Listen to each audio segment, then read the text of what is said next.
Welcome this week in Missouri Politics, and a very eventful week coming off a very eventful session. We're here joined to talk about it by the House Minority Leader, the Democratic leader in the House, Representative Crystal Quade from Springfield. Thank you for joining us. Thanks for having me. Well, it's just, it seems like the world we live in, session seems like it was 6 months ago with COVID-19 and now the protests, the murder of George Floyd. You have several members, they're African Americans in your caucus. I watch you get around the state and talk to frankly, to the communities that I don't really get a chance to talk to that much. Give me your take on the hurt and the anger and where that's coming from right now. Well, I want to preface and say that there is no way that I can adequately express what members of the Black community are feeling right now, members of my caucus right now. It's an honor that I get to be the leader for a team of really diverse individuals, but there is definitely no way that I can convey it. And so what I've really been doing is letting the Black caucus lead on this and listening to them the best that I can and standing beside them the best that I can. I will tell you, we've seen these protests all over the state, all over the country, but in small towns, Cape Girardeau had a really amazing march and protest that was very well attended. And I know that, folks they're tired and they're done and they're angry, and probably every emotion that you could think of is running through people's hearts and minds right now. I watched a protest in Jefferson City. It was well done. You could tell the organizers meant well. It's very hard to contain. I saw firsthand. Jeff City was like a microcosm of what I've heard other people say. During the daytime, very peaceful. A lot of anger, a lot of emotion, but absolutely nothing that would hurt anybody. As it got dark, there were some windows broken. Things got a little less in control. And then you saw some folks that I don't think was there by the organizers got in a fight, and that's why it ended. It is very hard on people who organize these protests to control with all this emotion and younger people. I saw firsthand the challenge if you organize something like this, how you actually could control it. Very challenging. Yeah, I would imagine so. The thing with anything like this, it's usually very organic. We have leaders, particularly members of my caucus I've seen out leading, on the megaphones, doing these things, but in small communities, they're organic things that just happen. And, there is no way to police someone's emotions, especially as an event organizer in an unofficial capacity. You do see folks, Representative Aldridge was talking the other day about during one of the protests he attended, folks are trying to corral people when they are doing reckless behavior, asking them not to do that. We've seen across the country a lot of the, quote, agitators or folks who are doing the destructive property a lot of times are white folks, and then you'll see the Black protesters come up to them and say, hey, don't do that, and try to get them to stop. And that's one where I, again, as a white person in this situation, continue to ask those folks who, if you are going to these protests and are participating, listen to the Black folks around you. Let them lead this charge. You should not be the one causing the problems. Let's talk about, some people ask, well, I promise you there's still some people that will ask, why is this going on? The Attorney General releases an annual report, talks about when you get pulled over, and again, it said disproportionately African Americans get pulled over in Missouri. Yeah, that was a timely report to see come out just at the end of last week. In Missouri, we've been tracking the police pullover rates and compensations and the checking of vehicles, all of that, since I think 2000 is when we started. And we've seen a rapid increase every year that we've been tracking this in African Americans getting disproportionately pulled over. I believe in 2014, just to kind of look at the numbers, 75% of individuals in Missouri who were pulled over were Black. Now, just this past year, it's 94.6% of folks who are pulled over in the state of Missouri are Black. And then when you look at their cars actually being inspected, both Hispanics and African Americans are disproportionately way higher. And then when you actually look within the report, when they do check folks' cars, the people who they actually find things are disproportionately white individuals, which was also an interesting statistic. But yeah, so, when going back to these protests, this is a perfect example of why this is continuing. This is not, George Floyd's murder was being able to watch all that, live on footage. It has been a catalyst, right, for all of this. But this goes for hundreds of years from the founding of our country of where these feelings and emotions come from. And then we see a report like what the Attorney General put out where 94.6% of the people who are pulled over in Missouri are Black. Obviously, that's where this is a continuous problem. I watch people bang on teachers, public employees, and some folks' response is, well, they should be paid better and not have to do everything. They shouldn't have to be the therapist, nurse, counselor, teach all these things. To me, cops are in a similar spot. They don't get paid enough. I think maybe that people talk about public safety, will put your money where your mouth is, like St. Louis, frankly, county and city have done to increase police pay. But maybe you lower the scope of what they're asked to do. Right now, cops have to. I mean, honestly, in an age like this, do you need people pulled over all the time? I mean, maybe if the state ever did elect some conservatives, maybe you would lessen the reasons why you get pulled over, right? Maybe you would lessen the things that you make illegal and make that cop a better paid with a little more clear focus on what he should do. Yeah, and when we look at policy that, folks are always asking what can we do legislatively to address some of this stuff. One of the things that we constantly talk about is adding social workers into police departments and having partnerships where the social workers are then, if there is a call that is more of a domestic type of situation, maybe the police officer goes with the social workers, but then they hand it over. Because a lot of times when folks are being arrested or detained for various things, they, like as you said, are not crime specific, and they are wearing many, many hats. And so that is one specific place that we could address by adding social workers into the mix. Why are the police officers responding to calls that necessarily a social worker could be handling? Let's talk about COVID-19. Seems like the last 2 weeks that's kind of went to the back burner, but the state's had a phased response. There's parts of the state that are, I guess there's technically not, but I think a lot of states went back to normal. Some of the cities, we had Sam Page on next. He'll talk about why St. Louis is a little different than that. What is the state's response right now? I think that that I have been critical over the past few months of the way this is all rolled out. I still think that things are, piecemealed, and in some capacities that's beneficial, in some capacities it's not. I can tell you in Greene County where we are, we're starting to see businesses open back up. We're starting to see restaurants open up, but taking a whole lot of precautions. When you go to get your haircut, for instance, you are sanitizing everything, wearing masks. A lot of our salons are one person, one out. So we're in the stages of reopening, and I know that the governor has expressed that we're continuing down that path, looking at the pillars that he has. But we're all still very cautiously looking at the numbers and seeing if there's going to be additional spikes. We've seen, I saw a national report just this morning that I believe it's 20 some odd thousand increase over the past couple days, and that was a reaction from the Personally, Memorial I blame Day the Lake weekend. of the Ozarks. Obviously, people living as free people is the problem. But I do think you run the risk to continue to force people to pretend there's a pandemic in parts of the state where there never was. If there is a second wave, if some of the doom and gloom things that seem to be less and less accurate come out, I think you run the risk of some folks in the state just thinking you're crying wolf again. I'm sure that, that's definitely a risk, and I know There's that's no something pandemic in Oregon County. that the governor is going to have to consider. One of the things that I've talked a lot about, though, being from Springfield, is while some of these communities may not have exposure, when they're coming to a hub like Springfield to shop, to go to Walmart, to go to whatever, they are exposed to people who are at risk. And that's where things like the masks can be beneficial. In Springfield, we had a hairstylist who was positive for COVID, and they saw through the course of it, I believe it was over 200 different people were exposed to this individual while they were working that week.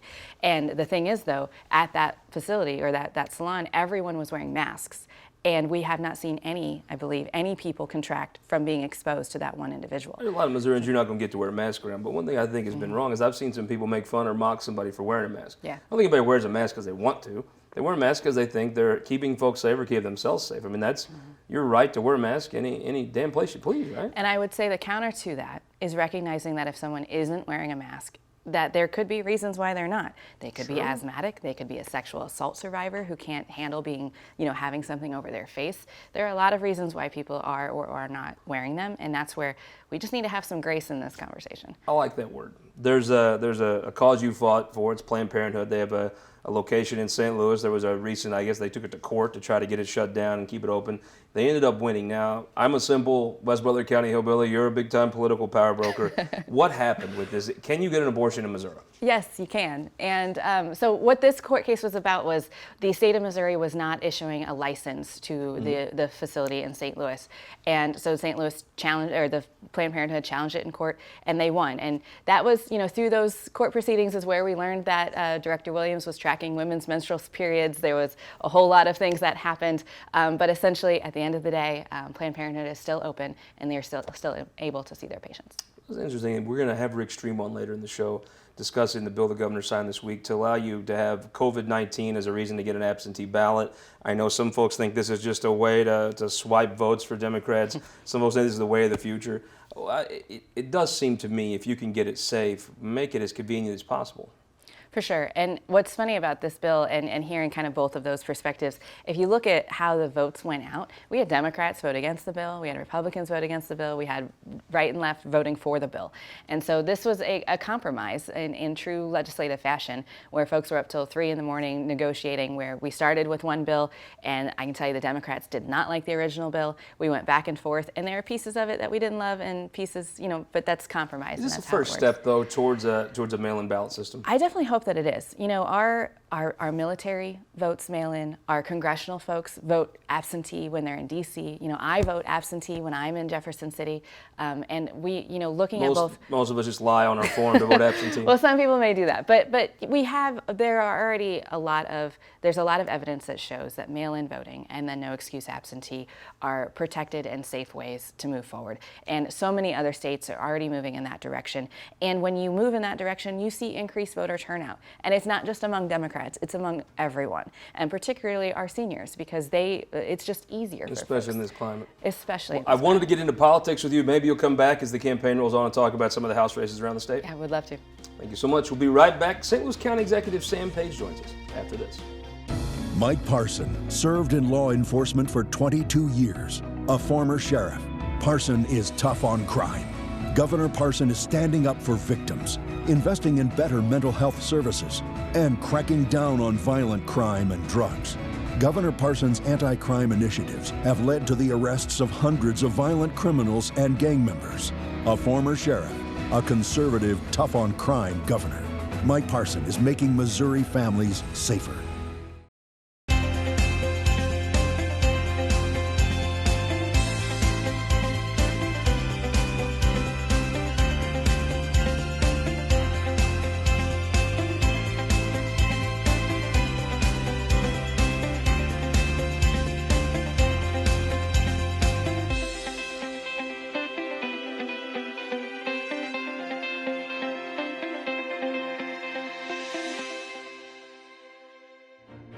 Welcome back to This Week in Missouri Politics. We are joined by the man at the center of the COVID crisis, center of really state news up until about a week ago, Dr. Sam Page, St. Louis County Executive. Thank you for joining us. Thank you. And a Van Buren Bulldog. That's right. We're going to get to that in a second, but first I want to start off with, you were the chairman of the county council. You assumed this office somewhat unexpectedly. My God, the 18 months you've had. Holy cow, tell me about it. Well, I think any of the three historical events could stand on their own. Taking over under the cloud of a federal investigation, a worldwide pandemic, and then civil rights questions, discussion, unrest that we haven't seen in our country for 50 or 60 years. There's a lot going on in St. Louis County right now. So let's jump to COVID first. You being a doctor, you assume this job, you come in, and your county has been the epicenter of a lot of the cases in this county. Talk first. We've seen people come on this show and talk about COVID. Many people have made projections and predictions. But really, the response, this is a very diverse state. You know that, being from Van Buren, that really, if you're a person in Oregon County, there's been no pandemic. Explain to a person why in St. Louis County you have to keep some measures in place because there is a pandemic here. Well, St. Louis County has been the hardest hit in the state. Most cases, most deaths, over 6,000 cases, almost 450 deaths. Concentrated population. We were at a population demographic that was well traveled, so we were seeded pretty early on, and we issued our stay-at-home orders in St. Louis County really before just about anywhere else in the country. California had statewide orders at the time. A few other places in the state came the same day as we did, but we think that saved lives, that kept our hospitals from being overwhelmed and put us in a position for a slow and thoughtful and gradual reopening that keeps us on track to get our economy healthy again, too. It is such a diverse state, and it is true that people, while everybody travels all over the place, folks, normally this time you'll be coming up for Cardinal games from Southeast Missouri. Right. But it is true that while you don't see it, it is very real here, and people can see it.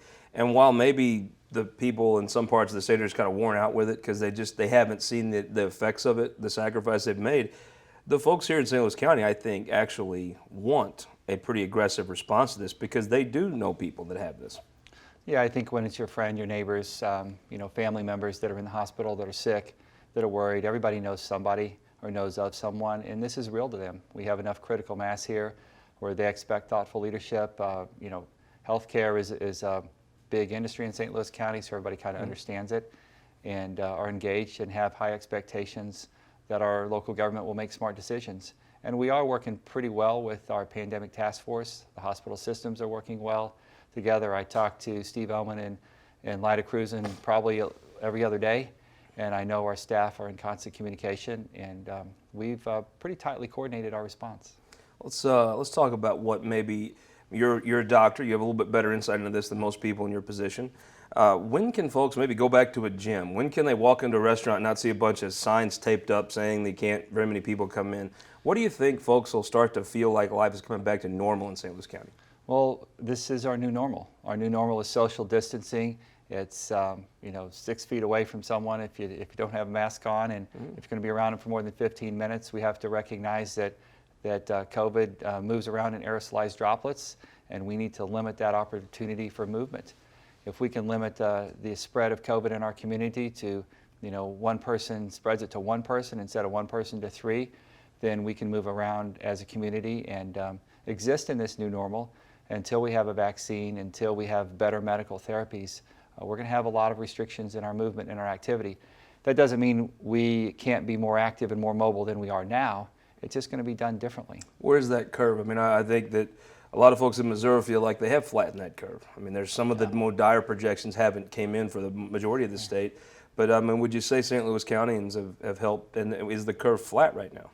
Well, the curve is flat. The curve's trending downward. We've tested 44,000 people in St. Louis County out of a million. We initially probably had, we've had about 6,000 positive cases. 450 people have died in St. Louis County. So we've had a decent impact here. It's real. But moving forward, we have to be able to test about 1,000 people a day. We're about 1,200 now, and our initial rate, positive rate was closer to 12%. We're down to about 4% now. So we're trending in the right direction. And if you're in St. Louis County and in Afton, and you're not symptomatic, and you just want to know if I have this disease, have this virus, can you get a test right now? Yes. Yeah, you can get a test if you're symptomatic. In fact, you can get a test if you're asymptomatic in St. Louis County now, which is where we wanted to be. We need to focus the tests on people who are high risk, people who are sick, and we did that initially. But now anyone who's symptomatic, even if you're not, you don't have chronic medical problems, you can get a test. There's plenty of people in testing space now, not just the hospital systems. So if you're just a guy in Maryland Heights watching this, and you're healthy, but you just want to know, do I have this? I'd like to go see my mom or something. You can go get a test from the health department somewhere. Well, you can get a test from the health department or from LabCorp, or Walgreens and CVS are in this space now, from one of the health systems. You can get a test, but you have to remember that's where you are today. So you still have to practice social distancing. You can be negative today, and you can pick this up in a week. So you got to be smart about it. If you're in a high-risk environment, if you've been exposed to someone, then we want to go ahead and get that test.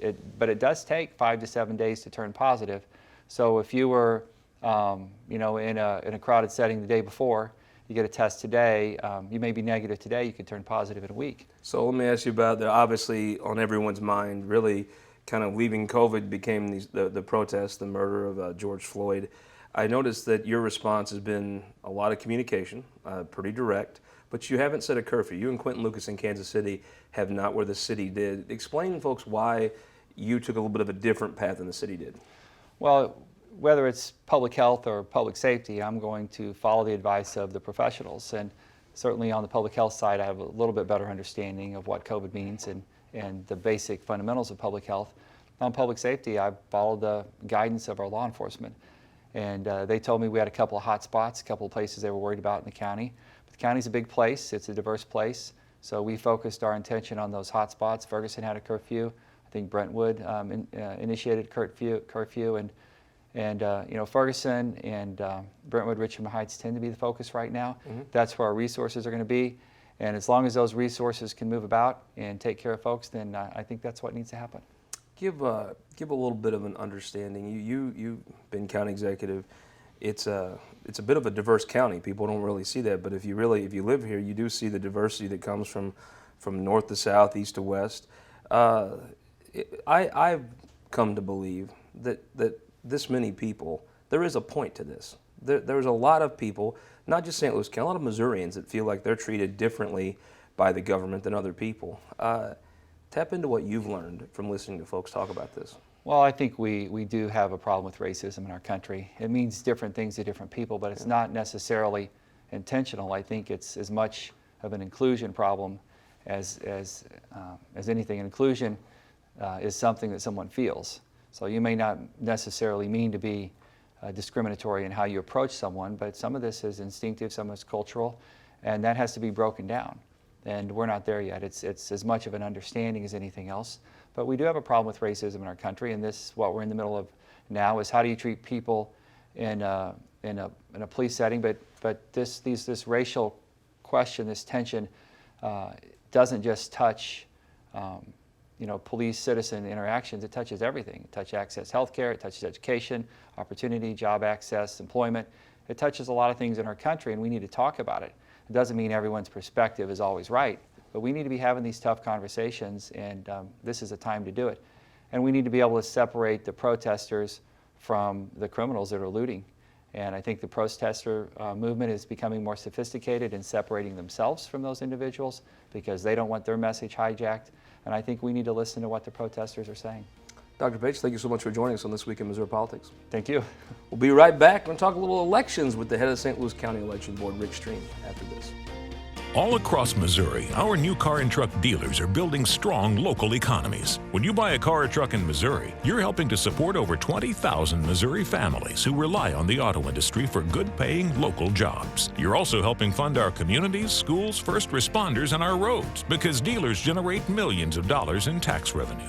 Missouri's automobile dealers have been the foundation of our communities for generations and for generations to come. The Missouri Automobile Dealers Association. Your energy needs are changing. That's why at Ameren, Missouri, we're not waiting on the future. We're building it with the Smart Energy Plan, advancing thousands of projects across the state, helping reduce emissions through cleaner energy sources, boost reliability with self-healing equipment, and better withstand storms with new composite poles. Moving Missouri forward and bringing us all a little closer together. That's energy at work. Ameren, Missouri. Welcome back this week in Missouri Politics. Our final segment here with former representative and now running the St. Louis County elections, Rick Stream. Thank you very much for joining us. Glad to be here, Scott. So the governor this week signed a bill that's going to make it mail-in voting possible and is going to add COVID-19 concerns as a reason for absentee ballots. Look, I'm not going to say that folks lie to Tanya Defendahl back in Butler County, but when you vote absentee, I guess you can say whatever reason you want to, maybe not the most honest thing. Now, if you're truly concerned about COVID, you can actually vote absentee, right? That's correct. The bill that the governor signed basically adds two provisions to the existing situation on voting. First, it adds a seventh category for absentee voting, and this is the COVID category. It allows people who have COVID or think they've been have been infected with it somehow or by somebody who has it, that they can vote on this seventh category. They can check that box and they don't have to have it notarized. There's a category that the legislature included there that includes 8 different specifications, and I have them right here. They're 65 years and older. They live in a long-term care facility. They have chronic lung disease, have serious heart conditions, are immunized, have diabetes, have chronic kidney disease, and have liver disease. So let me just walk. Right now, you go up to the county clerk's office and you say, I'm going to be gone on election day. Right. Now, how is this going to be different for somebody that wants to vote in August? Well, basically, if people are in that category, they're 65 or they've had COVID and they have all these other conditions, one of these conditions, not all of them, but any one of them, they can vote absentee by checking that seventh box. They don't have to get it notarized. Current law, before the bill was signed, there were 6 categories, and only the second block, which was if you were confined due to illness or disability or caring for somebody who was confined due to illness or disability, you didn't need to get it notarized. But everything else you need a notarization, or you had to swear it if you came into our office. All right, now I got some buddies that are going to think this is how the Democrats start some sort of city fraud pin-to-gas machine stuff. What's the safeguards here to keep that from happening? Is there a way to assuage some of those concerns? Well, I think so. The other part of the bill is this mail-in ballot, which applies to any voter in St. Louis County, or in the state of Missouri, but I'm talking about St. Louis County. Any voter, no matter what your age or condition, you can request either in person or by mail an absentee ballot. You can check the box that you want. You're still going to have to get it notarized unless it's in box 2 or 7, and then you have to return it by mail. So, but it has to be notarized in those other 5 cases. So I think, basically, I think the law provides for more accessibility for the voters, but it also protects the integrity of the process. So I would say to anybody on any side of the aisle that people are going to have to still get notarization except for these 2 cases, and I think it does protect the process. Let's talk real quick about, there's a lot of people on both sides. Some people think mail-in voting's the future and inconvenience. Some folks think it's just a scheme to help one party or the other. Do you think if this law is implemented well, it might either prove somebody's case or be a fair way to assuage some concerns? Sure, I think it could go either way. St. Louis County obviously is the biggest county in the state by far, more than twice as large as any other county. We have 750,000 voters, and we're on the flashpoint of anything that might go wrong. Us rural folks always think that's where that's where the voter fraud is going to be, St. Louis, right? Well, I think we're okay in St. Louis County, but the point is that if there are going to be some situations that occur that are going to cause people to be concerned, they're going to occur in St. Louis County. So it really behooves us on the election board in St. Louis County to do it right. And we follow the law. You know, we're a bipartisan board that is state mandated. We have commissioners appointed by the governor, confirmed by the Senate. It's all bipartisan. Everything we do in that office is bipartisan. So whether it's building election, counting the absentee votes, counting the regular votes, working at the polls, it's all bipartisan. And I tell my friends on the Republican side that it's safe. It's really safe. So if we do this bill properly, if we implement it properly, I think we're going to see the people like what happened. Now, whether it goes past 2020 is up to the legislature. We'll see. Well, thank you so much for coming and explaining it to us. You're welcome. We'll be right back next week from Kansas City on This Week in Missouri Politics. Before we leave, I want to say, we know who won the week this week. Our heart goes out to a person you've seen on this show, one of the best people in politics, former legislator Noel Torpy, lost his brother to a car wreck this past week. All of our thoughts and prayers go out to him. And we'll see you next week from his backyard in Kansas City.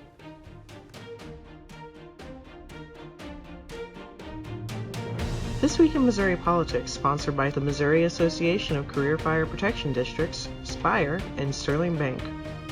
We just finished up this week's show, and I appreciate a second to tell you about a new thing we're doing. I'm a history buff, like I know a lot of you are if you watch the show. We're doing a thing of the history of Missouri. We're going to do it one county at a time. We call it Show Me Missouri.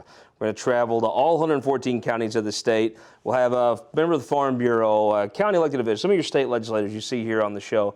We're going to talk about the history, what's happening now in the county, and how the two are interconnected. It's a passion project of mine. If you like history, I hope you'll get involved. Follow us, go to MissouriTimes.com. You can see it. We'll probably branch it off into its own social media at some point.